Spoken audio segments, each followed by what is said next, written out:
जो बहावलपुर में जो मदरसा था उस पे जो हमला हुआ है, मसूद अजहर के परिवार के 14 लोग मारे गए हैं। 14 पाकिस्तानी और इंडिया ने जंग शुरू कर दी है। अभी मेरे बहावलपुर सिटी के अंदर मौलाना मसूद अजहर साहब के जो है मदरसा है उसके ऊपर 4 मिसाइल दागे गए हैं। 4 मिसाइलों के साथ हमला किया गया है मौलाना मसूद अजहर साहब के। सबसे जो पहला हमला हुआ वो बहावलपुर में हुआ और बहावलपुर में 2 मदारस है मौलाना मसूद अजहर के, जैश ए मोहम्मद के 2। 80 से 90 आतंकी बताया जा रहा है कि जो भारत की तरफ से ये 9 ठिकानों पर प्रहार हुए हैं उसमें ये मारे गए हैं। आने वाले घंटों में या 1-2 दिन के अंदर आपको 8 बड़े टारगेट नजर आएंगे मिलिट्री के हिट होते हुए इंडिया के। अच्छा बहावलपुर में मौलाना मसूद अजहर की इलाके मस्जिद सुभान को निशाना बनाया गया है। मुरीद के में मस्जिद उल कुरा को निशाना बनाया गया है। मसूद अजहर का भाई है सबसे पहले राउफ असगर, जिसके बारे में मैंने बता दिया था। राउफ असगर का बेटा है हुजैफा, वो मारा गया है। हुजैफा की जो बीबी है, हाँ जी बिल्कुल, ये अभी कुछ देर कबल ही बहावलपुर का इलाका है चौका, तो यहाँ पर मौलाना मसूद अजहर का मदरसा है, वहाँ पे 4 मिसाइल दागे किए गए हैं, जिसके नतीजे में अब तक बड़ी तादाद में यहाँ पे जो शोले हैं वहाँ के भड़क उठे हैं। पुलिस रेस्क्यू की गाड़ियां, इसके अलावा इंडिया ने आपके ऊपर फुल फ्लैज वॉर कर दी है ये, और उन्होंने खुद उसकी एक प्रेस रिलीज जारी की है उनकी डिफेंस मिनिस्ट्री ने। तकरीबन पाकिस्तान के 6 शहरों को टारगेट किया गया है और 6 शहरों में सिर्फ और सिर्फ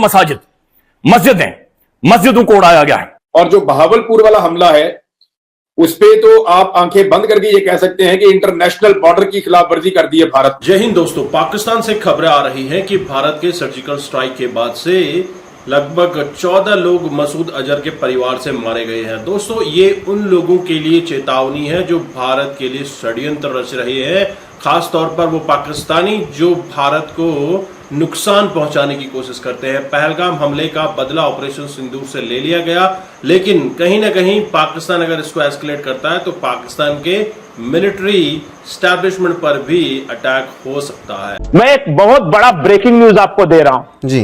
जो बहावलपुर में जो मदरसा था उस पे जो हमला हुआ है, मसूद अजहर के परिवार के 14 लोग मारे गए हैं। 14 इसमें हुजैफा है, मसूद अजहर का भाई है सबसे पहले राउफ असगर, जिसके बारे में मैंने बता दिया था। राउफ असगर का बेटा है हुजैफा, वो मारा गया है। हुजैफा की जो बीबी है वो रहा करती थी वहीं पे, वो मारी गई है। हुजैफा का जो बेटा है वो मारा गया है। मसूद अजहर के परिवार के 14 लोग मारे जा चुके हैं। ये कंफर्म रिपोर्ट मैं आपको बता रहा हूं जी, ये एक्सक्लूसिव है। मसूद अजहर ने भी मान ली ये बात कि पूरा परिवार तबाह हो गया है। कल रात जो गुजरी है, ये रात पाकिस्तान को कई बरसों तक याद रहेगी। ये रात अब ये इनके लिए भूलना पॉसिबल नहीं है। बड़ी बड़ी बातें कर रहे थे जी हिंदुस्तान, अरे कब आ रही है मिसाइल, अरे कब तक वेट करना है। मीम्स बना रहे थे ना, मीम्स बना रहे थे, अब बनाओ मीम।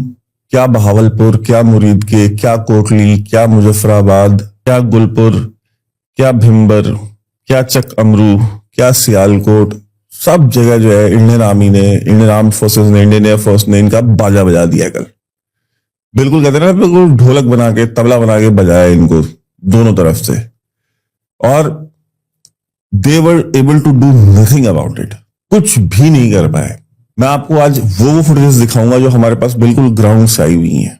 1971 के बाद पहली बार इंडियन आर्म फोर्सेस ने इंटरनेशनल बॉर्डर के क्रॉस करके इतना अंदर जा करके, लाहौर से हार्डली 40 किलोमीटर 42 किलोमीटर की दूरी है मुरीदके की, वहां पे मिसाइल से हमला किया। वीडियो आ रही हैं जी, देखें हमारी मस्जिद शहीद कर दी, देखें जी यहां भी हमारी मस्जिद शहीद कर दी, देखें हमारी यहां पे मस्जिद शहीद कर दी। यार तुम लोग मस्जिदों में, तुम पहली बात तो तुम्हारे जितने ट्रेनिंग कैंप्स हैं, चाहे जितने भी हेडक्वार्टर है ये जैश ए मोहम्मद लश्कर तैयबा के, तुम हर जगह तुम लोग वहां मस्जिदें बनाते हो। पहली बात, मस्जिदों को यूज करते हो टेररिस्ट को ट्रेनिंग देने के लिए, तो ठीक है, तो फिर मस्जिदें शहीद होंगी। फिर जो 14 लोग उसके घर में मारे गए, उसमें उसके भाई जो आतंकी थे, उसका जो परिवार में और शामिल है, जो उसके परिवार वाले थे, महिलाएं थी, सब इस उसमें शामिल थे। नहीं, एक महिला के मारे जाने की खबर है मसूद अजहर के परिवार की, और 13 पुरुष है, नहीं 13 पुरुष नहीं है, 9 पुरुष हैं, 1 महिला है और बाकी बच्चे हैं, मतलब 4 बच्चे हो गए अगर 14 हैं तो। ये सब क्या है कि जिस मिसाइल से हमने हमला किया था उसकी कैपेसिटी 8 मीटर जमीन के अंदर है। तो ऊपर इन्होंने मस्जिद बना रखी थी, मदरसा खोल रखा था, और जमीन के नीचे इन्होंने सेफ हेवन बना के रखा था हथियार रखने के लिए, और परिवार को ये वहां पे छुपाते थे। लेकिन भारत की मिसाइल इतनी पावरफुल थी कि जमीन को बेचते हुए नीचे पहुंच गई और उसमें ये मारे गए हैं। मैं एक एक करके तस्वीरें भेजूंगा आपको, मेरे पास कुछ तस्वीरें आ गई है इनके परिवार के सदस्य के मौतों की, तो वो मैं भेजूंगा। हालांकि आप ब्लर करके चलाइएगा, बहुत जी बिल्कुल। लेकिन ये कंफर्म है कि 14 लोग मारे जा चुके हैं, जिसमें रऊफ असगर है, वो अस्पताल में मरा है, उसको वो घायल था, उसको ले जाया गया तो अस्पताल में उसकी मौत हुई है। और बाकी उसका जो बेटा था वो मारा गया, स्पॉट डेथ उसकी हुई है। बेटा की जो पत्नी थी वो मारा जा चुका है, उनका स्पॉट डेथ हुआ है। और हुनैजा है, उसका जो बेटा है हुजैफा, उसका बेटा भी मारा जा चुका है। ये हुजैफा जो है वो रऊफ असगर का बेटा है। जो कंफर्म है वो मैं सिर्फ बता रहा हूं। और आइए अब हम आपको एक वीडियो दिखाते हैं जहां पे आपको बहावलपुर में लाइव मिसाइल्स गिरती हुई दिखाई देंगी। अब ये वीडियो देखिए।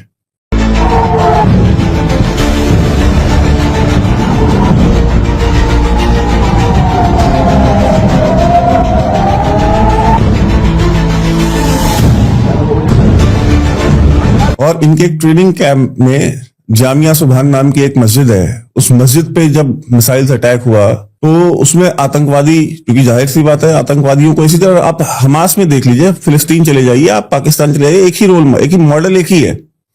आतंकवादियों को कहां रखना है? स्कूलों में, अस्पतालों में, मस्जिदों में। क्यों? क्योंकि जो ग्लोबल जो एक वॉर का जो एक कहते हैं ना कि जो नियम कानून बने हुए हैं दुनिया में युद्ध के, उस जंग के जो नियम कानून है उनमें एक चीज बहुत कैटेगोरिकली लिखी गई है कि आप ये स्कूल्स, हॉस्पिटल्स, जो प्लेस ऑफ वर्शिप है, चाहे वो मस्जिद हो, चाहे मंदिर हो, चाहे गुरुद्वारा हो, चाहे चर्च हो, आप इनके ऊपर आप हमला नहीं कर सकते, चाहे आप कितनी भी ज्यादा वॉर हो रही हो किसी भी देश के साथ। तो ये वॉर क्राइम की कैटेगरी में चला जाता है कि भाई अगर आपने इनके ऊपर हमला किया।